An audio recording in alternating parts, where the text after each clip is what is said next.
I am speechless, honestly. When we started this project to have this discussion here in Parliament today, we had a lot of doubts whether we would manage to bring so many legislators from all over the world to speak together, to share experiences, and to give hope to future generations. There were moments where we were giving up, because obviously we're a very small country at the periphery of two continents, and sometimes finding flights to come here is quite difficult, especially when you have Europe Pride going on and you have tens of thousands of people joining us here in the streets of Floriana and Valletta to celebrate love. But we managed, and I have to thank so many people, and probably it's better not to thank anyone because I'll end up forgetting someone, which shouldn't be done. But if I could just share a few messages. First of all, to Claudette and Graziella, thank you so much. You are not irrelevant. You have done so much for the community, even when it was much more difficult than today, and I know what it means to fight, sometimes with people who might have the best of intentions. However, unfortunately, they cannot see how important it is for everyone to have the same rights. I know that you've been there from the beginning, suffering at times, maybe even today, but thank you, honestly, for all that you have done. Thank you to Katja and Randolph for being here, for always supporting what we do. And Mr. Deputy Speaker, I thank you for hosting this, and obviously the speaker who couldn't be with us today. Randolph mentioned Honourable Fox, and I think that when we were creating this, and as soon as we knew that one of the only two people in the Ugandan parliament who voted against the Kill the Gays bill was going to be here, we thought that that was going to be the biggest honor of having someone who, irrespective of the hate that is going on in Uganda, irrespective of the threats, irrespective of the bigoted hate that we're seeing, you stood up, you spoke out, you took government to court, you won, then the law went again to Parliament, it got voted in again, you were the only one to fight it, you're taking this to court, but we want you to know that you're not alone. We're all with you here, and there are so many others across the globe who will continue supporting you and supporting other members who are here from Africa and from other countries who have very big difficulties in order for you as well to achieve what some of us here have managed to achieve. And you are heroes for what you're doing in your respective countries, as I need to also mention my friend David Bedo in Hungary, who is doing an extremely good job against out of hate, my friend from Romania, and so many others, where it is so difficult at the moment. But I know one thing, because when we started this fight ourselves, and when we felt what you are feeling today, the one thing that I think, looking back, makes us mostly happy and satisfied with what we have done is the positive change that we have brought to a number of people. And in my mind, I remember a few, like Joanne Kassar, who had been 4 years going to the Maltese courts, one court after another, trying to, as a trans woman, trying to marry her male partner. However, this country did not treat her as one of her children. And she had to keep on going to the Court of Human Rights in Strasbourg. On the first day of a new government in 2013, over a phone call between myself, Silvana Juice, today Commissioner Helena Dalli, and some others, we saw what we could do to have Joan Kassar given all her rights. And in fact, then she left her court case in the European Court of Human Rights because she was treated like all of the other women here in this country. And only a few weeks ago, we went to Gozo, Randolph and I, and we saw her smile on her face as she was there with her husband and 2 children, eating some pastizzi. And the joy that they have as a family is one of those things that give you all that satisfaction. The positive change that we brought here to those people who loved each other but could never show or have that love recognized.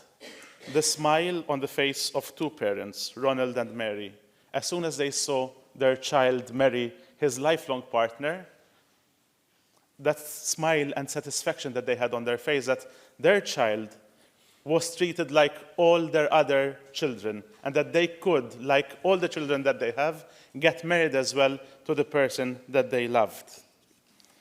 The positive change we brought to baby Ben. An amazing story. A baby born with different chromosomes. He is a person with Down syndrome. Unfortunately, his biological parents would not cope with his reality. A number of different sex couples, straight couples, rejected him from adoption, one after the other. But Ben was the first child to be adopted in Malta by same-sex parents. And today, this child is growing up into a beautiful boy who knows that, irrespective of the differences that he has, different chromosomes, he can live in a country that treats him the same as all other children, and he has all the opportunities, like all other children, to succeed. The positive change we brought to the 2% in our society who are intersex. When we legislated the Gender Identities, Gender Expression and Sexual Characteristics Act, there were questions, but what are intersex? Who are intersex people? There's no one, we know no one who's intersex. 2% of the population are intersex, and we stopped our medical institutions from giving them surgery without their consent and allowing them to decide their gender when they grow up. This is what we did in 2016. And I must mention one of my great friends, Joseph, who we brought a change to people who passed through something like he did when he was pushed towards conversion practices in the false religious hope that he could somehow become straight. There are so many funerals I went to when I was young of people that couldn't be who they are. Trans, gay, men who had a whole life in front of them.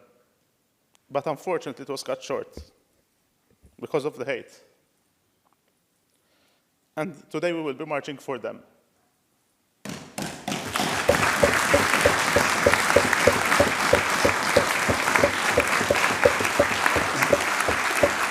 But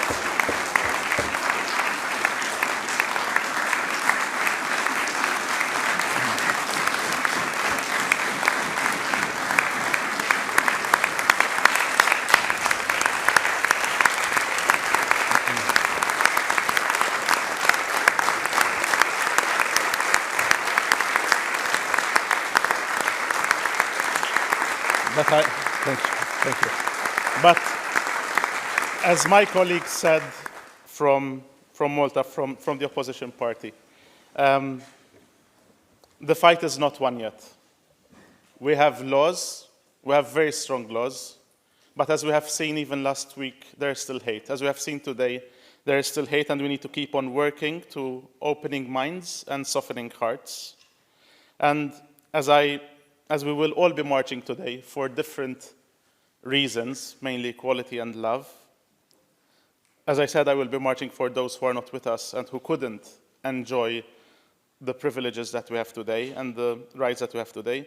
But I will also be marching for others and with them here in Malta. And I mentioned Shakib, Dali, Musa, and so many migrants, people who are fleeing persecution throughout the world, who came here to Malta in the hope of having equal rights, but unfortunately, till today, they are not given those equal rights as each and every one of us. And I hope that someday we'll see some of them in Parliament, as you have done in Belgium, representing those who live in the community, because we are all equal. I will also be marching for those in Ukraine, the unicorn soldiers, who are currently passing through maybe the worst time of their life, who cannot go out in their streets of Kiev, Kharkiv, or wherever they are, because of the threat that Russia is giving them, and the threat that Russia is giving each and every one of us here in the room. Because the Russian war invasion on Ukraine isn't simply a war of missiles and bullets, but it is also a war of ideology, and they're trying to destroy all that we have built in the wonderful European Union we're part of, to try and dismantle our values, to try to dismantle our union, and to try and dismantle the love, equality, and belonging that we all have towards each other and towards all that we believe in. Thank you very much for coming here. And I need to thank Mr. Malia, our friend Pierre, for all the patience that he had to take with in order to organize this. Thank you very much.